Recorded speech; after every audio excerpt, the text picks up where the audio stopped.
All right, welcome back to another episode of Cigar Talks with Hasani, Shadid, and my man Sid, where real men have real conversations. And tonight we have a special guest at the Chateau Maurizio Cigar Lounge with its owner, Mauricio, right? So we're gonna go ahead and we're gonna start. Um, you haven't been open too long, right? So you just had an opening, a grand opening, a couple weeks ago. Why don't you go ahead and tell us about that? So first we had a soft opening, just for family and friends, work out some kinks, work out the register kind of thing, see how the flow will go with the purchasing and, interacting with customers and socializing while you're still doing business properly. Then the grand opening, it was like real smooth. My partner lady, she made everything proper, like a decent woman would, you know what I mean? So, yeah, it went well. It went well. We had about like 80 people there through the night, with like the revolving door kind of thing, but it was like 30, 25, 30 at a time, most of the time.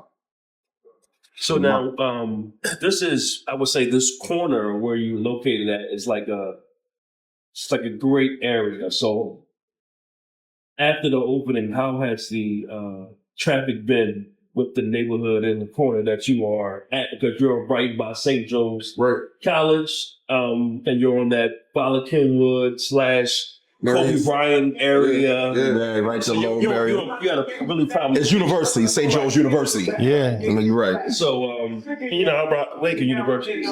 But how has it been? Well, so let's go backwards. Like, so when we were doing the build out, it was still like nice. It was like August, late August. So it was still nice outside. The guys were in here doing the build out. I was putting a table outside, sit down and smoke. Just to see what the traffic would be like, right? And you got so many different people, so many different races. Oh, I live up the street when you guys open in. I live up the street. I'm up on 63rd. I'm right up on 54th. And those people actually came back and they kept dead. And I'm like, bro, who told you about it? How did you find out about us? And they're like, well, I saw you sitting outside. We spoke. Right. I was like, I gave you my number, man. Like, you don't remember me? Like, it's not like that. I see a lot of people, meet a lot of people, and kind of messed up with names. But it is what it is. But a lot of foot traffic, and that's like pinnacle for this whole thing to work like it should. You know what I mean? I got a really decent following up and down City Ave, and I've been making, in the cigar business for 4 years. So they know my story, and when I got the shop, they were like, oh, this is awesome, this is big, I'm coming to see you, and they did just that. Yeah, tell us a little bit about coming into the cigar game when you was telling me earlier. Sign up, yeah. So again, I've been in the cigar business for like 4 years. 4 years, almost 4 years. I think May, 4 years.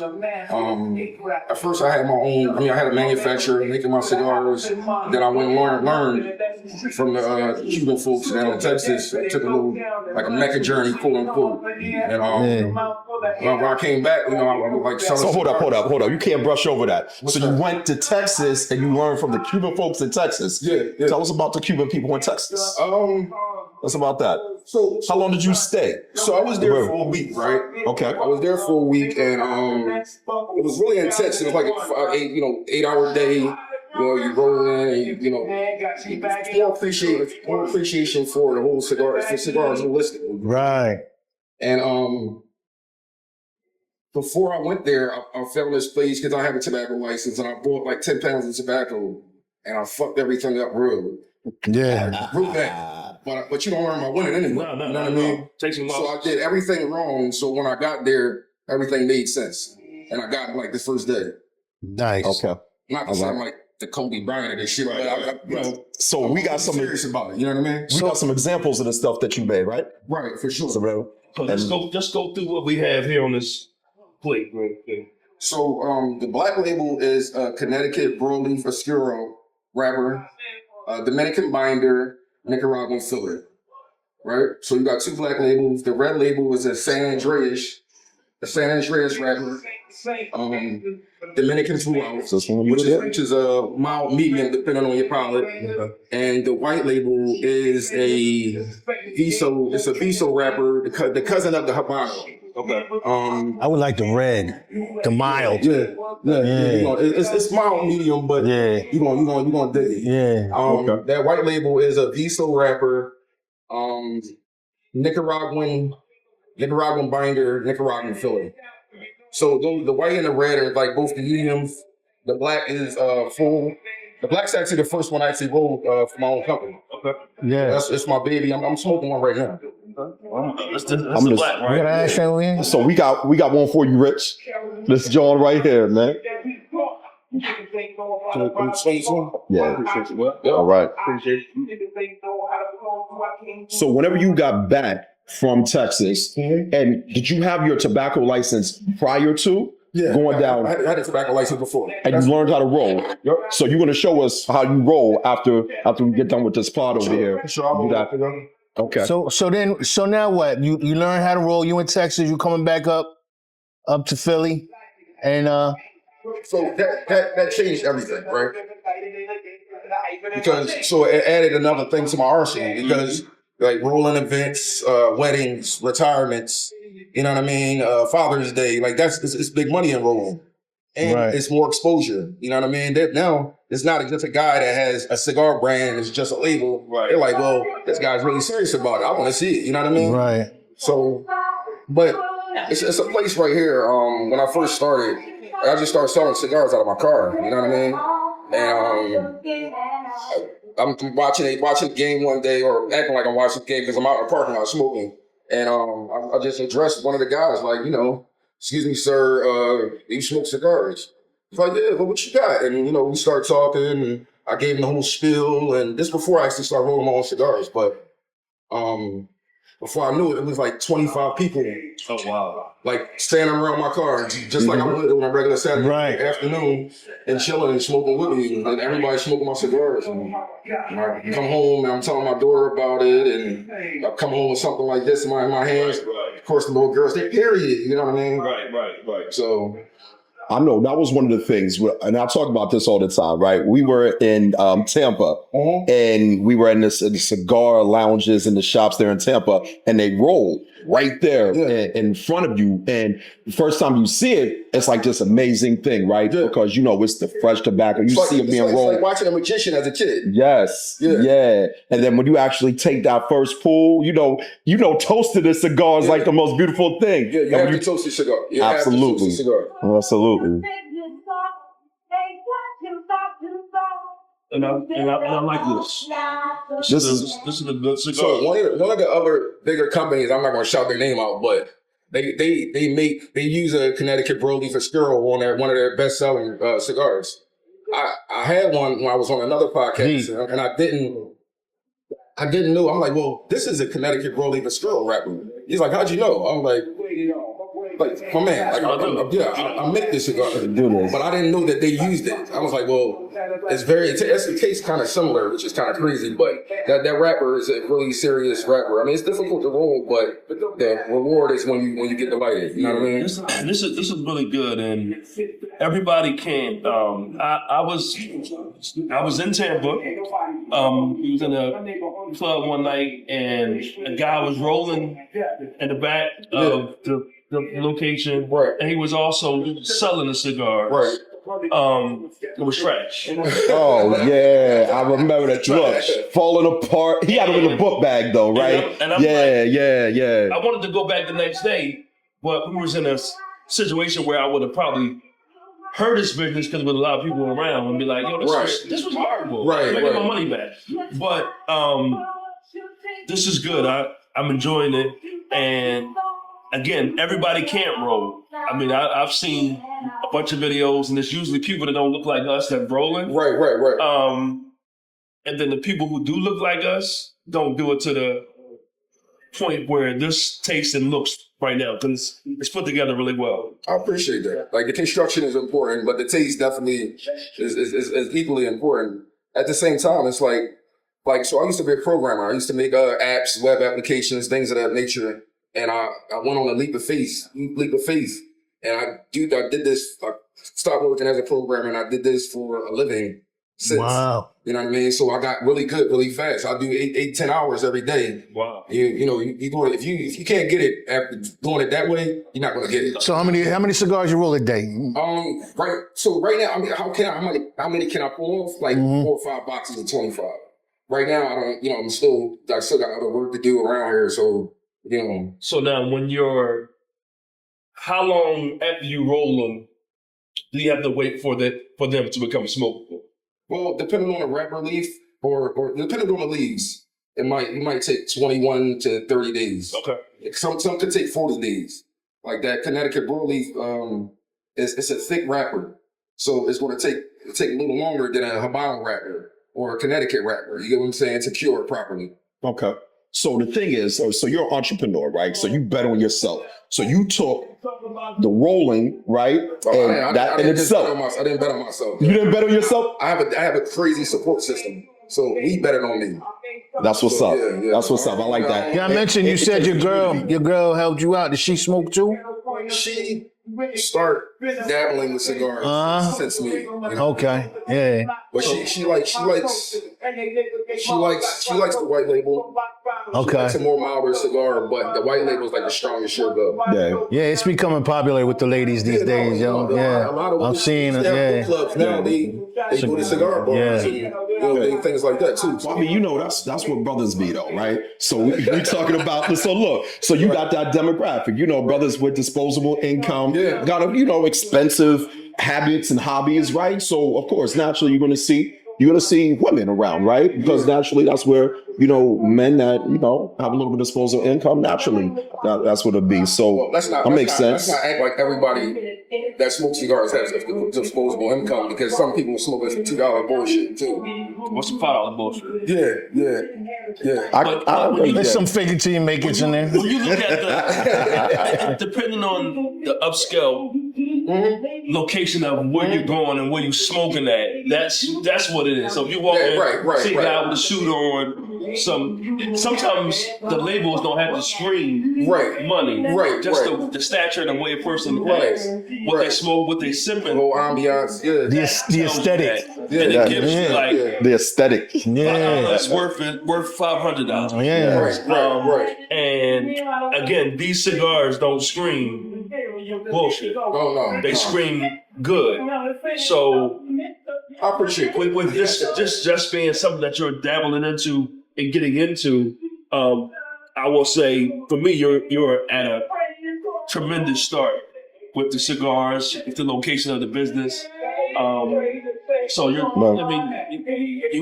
striking the iron right where you need to be struck. I appreciate it. I think so, because just even tell us more about the business end of it, right? Because, and I was going to get into this, just entrepreneurial spirit, right? And there's not big margins in cigars, right? So there's not big margins in cigars. Margin? Yeah, big profit margins. That's exactly opposite. So there is. It's extremely huge profit margin. So there's extreme. Tell us more about that. So I'm trying to think of something to compare it to. Well, tobacco in itself, right, is an extremely huge business, right? Leaves don't cost much. What you're paying for is the blending, the time put in on aging the tobacco, so it can come out as beautiful as that. You're paying for the construction, you're paying for the craftsmanship, but the profit margin is. So you're paying for the labels, the packaging, the closing up of it, the whole thing. Mm-hmm. But the profit margin on tobacco is huge. Okay. So, that's exact opposite of what we had just talked about last time. We were talking with somebody, I referred to him earlier. Right? Right. The guy, right. We're not going to mention him, but, he said that there was a zero profit margin, right? That it was just really, you have to just be able to love the space and not really be able to make a whole lot of money from the actual sell of the cigars unless you manufacture your own. So that's where I was going to go. Okay. So okay, that's the difference. So there's a difference. Bigger difference. Yeah. There's a bigger difference So, Got I'm you. only talking about me. because you don't purchase them. Right. So yeah, you don't purchase them in that. Right. So you actually manufacture your own cigars, roll your own. Yeah. So and you sell your own. So the profit margins are a lot bigger because Right. of that, right? So I used to do a lot of wholesaling. Like last year, last year I was like frequenting like 9 different lounges from Philly to North Jersey, and that's where my cigars were, 9 different places. I kind of like grew really fast. I went from 1 to 9 in like 3 months, literally. Yeah, nice. But wholesaling is I'm still making decent profit on wholesaling, but the retail money is totally different. So are you the only roller, or you got like? No, so my son, I'm teaching my son to roll. Okay. Right now, It's you, man. Yeah. That's beautiful. My lady can go a bit too, man. Yeah, that's what's up. So you know they say that like legacy, right? Yeah. You talk about legacy a lot. So when you think about your kids, you think about a business that you have, and then bringing your family into it. Yeah, so this thing can't die. It can't die with me. Right. Like Yeah. that's 100%. And then, Okay. Yeah. I mean, don't get me twisted. It's like it's a lot with this whole business and just being a person that looks like us, and a lot of the older cigar guys, they wouldn't even entertain me Right. until I had to give them some couple free cigars for them to check it out, and not that it's a problem, but Right. you know, it's a weird way they do. They kind of dealt with me, and it was all learning experience. But and it was more like the older guys, like 60. They like, this young guy doesn't know what he's talking about, and you know what I mean. But it's a way around everything. They told me, you know, what I went through the ladies, and they won't tell the ladies. Right. So the logic that we're crossing the street, you're gonna make out better. You know what I mean? Absolutely. So Absolutely. Our first podcast, we had Kay from Glenside and okay. Kay Cigars Sensations. Out there, beautiful shout out to Kay Cigar Sensations. Hey, what up? Right? You know, What up, Kay? And, That's our inaugural. Yeah. right? And that was our inaugural Yeah. episode out there with her. And she was talking about the same thing, getting her daughter into the business. And it's not one of those things necessarily you want your children to smoke, right? You don't encourage that, but we all understand that, you know, it's a lifestyle and there's a certain ambiance that comes with it. You have to So smoke. You have to smoke this cigar. you got to smoke a cigar and a cigar lifestyle, right? Yeah, it's and it's part of it. like- So, right. But that's what I was telling my folks, like I don't actually sell cigars. I make cigars, but I sell lifestyle. Right. You know what I mean? Sure. So For sure. Any celebrity clientele yet? I met Charles Barkley in Acme. I lived in, you know, over here for like 10 years. I'm Acme, you know what I mean? Whatever I'm getting, and I see him, they're like, oh, I hear people like, oh, what do they call him? Chuck.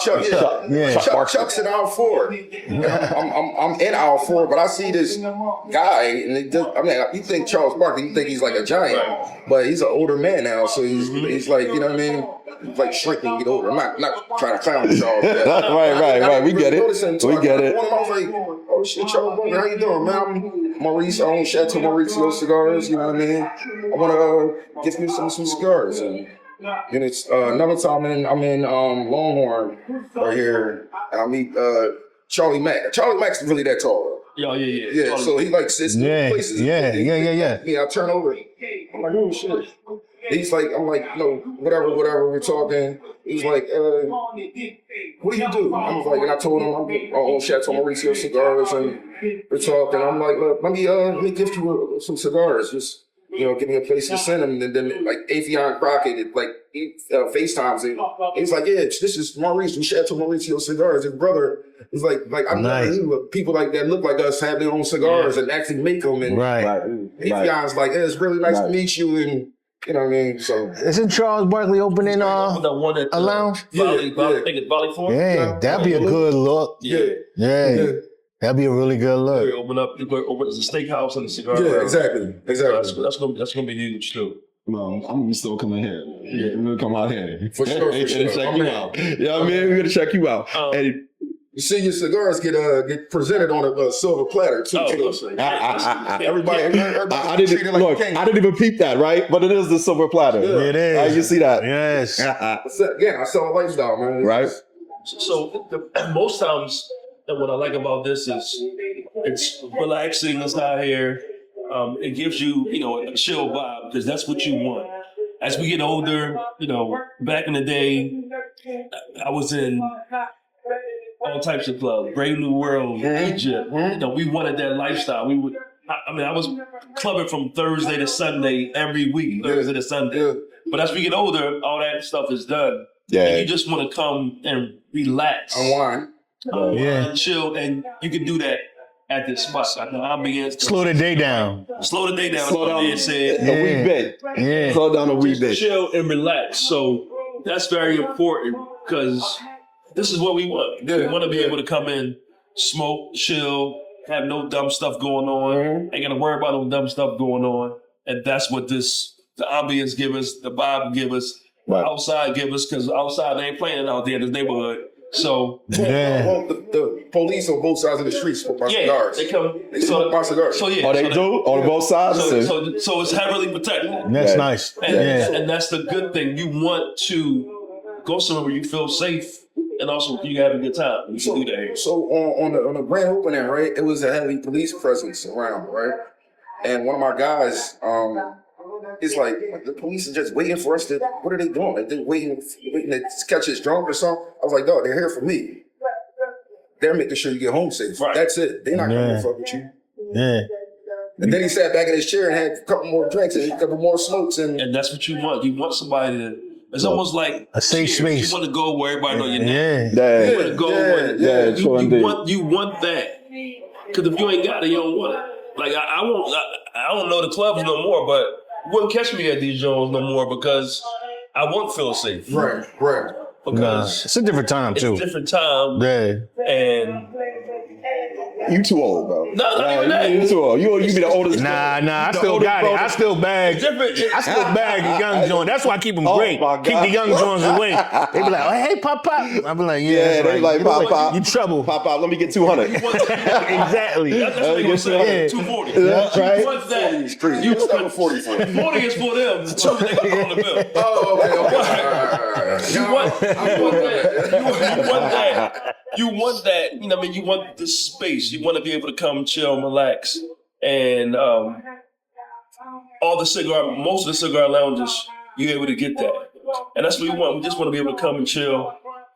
This is almost like equivalent for me. So when women come home and take their bras off and they just throw it in the basket, and they free. Yeah, this is it. I just took my bra.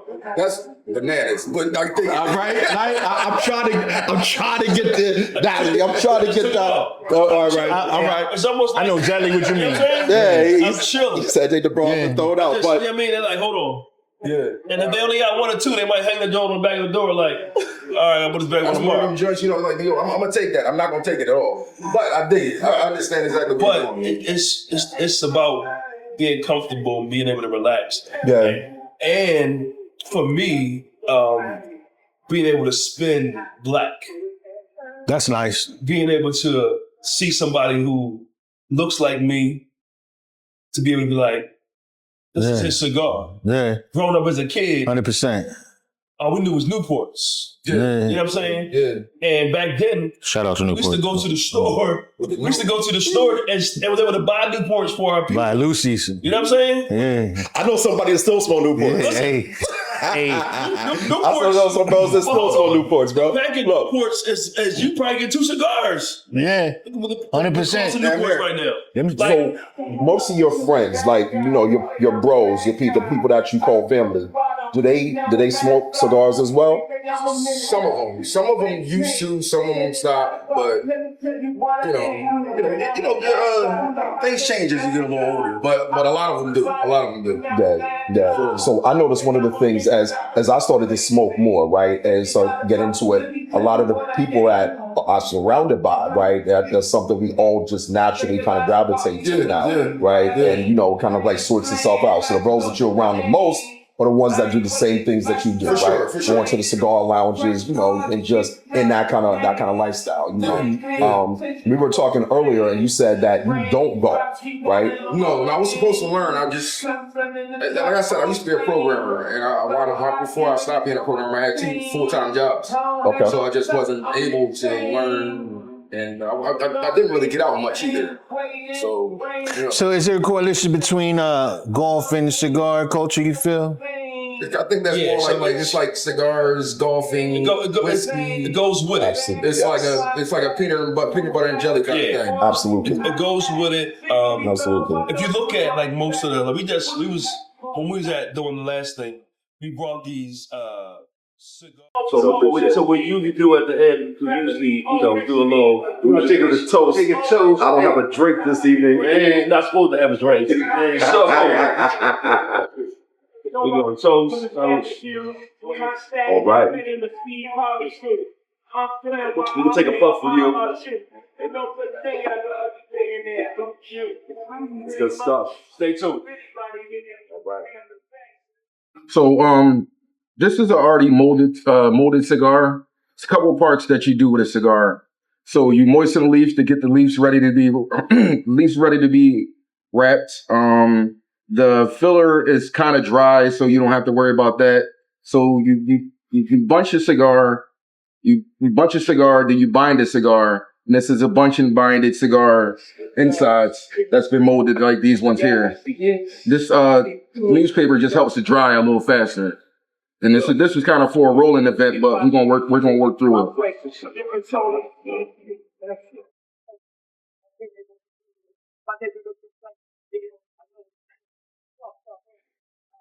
So we get the wrapper leaf. You want to remove a vein from it so you can actually use the wrapper leaf. You smooth the wrapper leaf out. You wrap it around your index finger. Pinch the vein. Pull. Wrap it around your hand.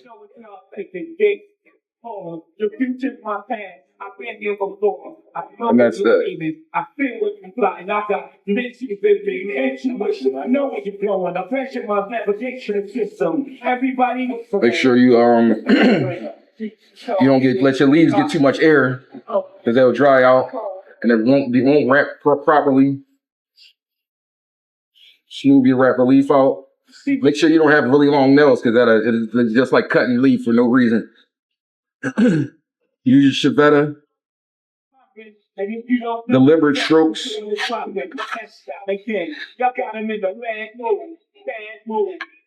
Two up top. Two down the bottom. Before you realize that whatever So I'm gonna cut this because it's a little longer than I wanted it to be. Please say chicken cake, come back home. You know, when I heard that, when I was back home, Right. a comfortable dog, So- in the road, or any mind is no profit to future. Never question about like the obvious future. So it's tight. It turns up for the user. And as a snot nose, they said it got closed. And get in the truck, so Tobacco blue. Only around the neck. there he goes, nothing black explosive. My God, every time stripping. Can't just make it he got sweating. Let me tell you, Cut it. So this is where we put the neck on a cigar. Two more parts, the neck and then the cap. Do like a half moon shape.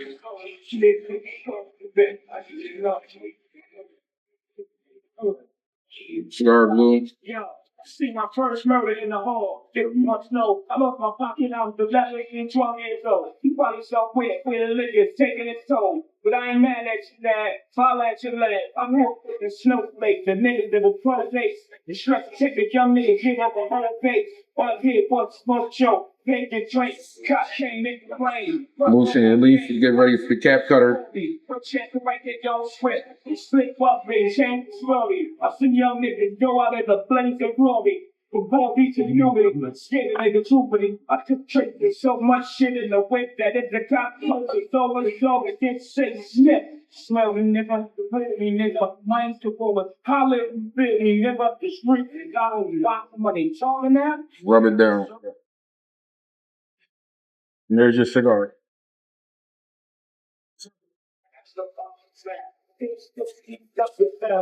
Yo, that's educational, yo. Yo, that's educational right there, man. That's we got money, here bro. with this video. That's money right there. That's crazy. I love it. I love it, man.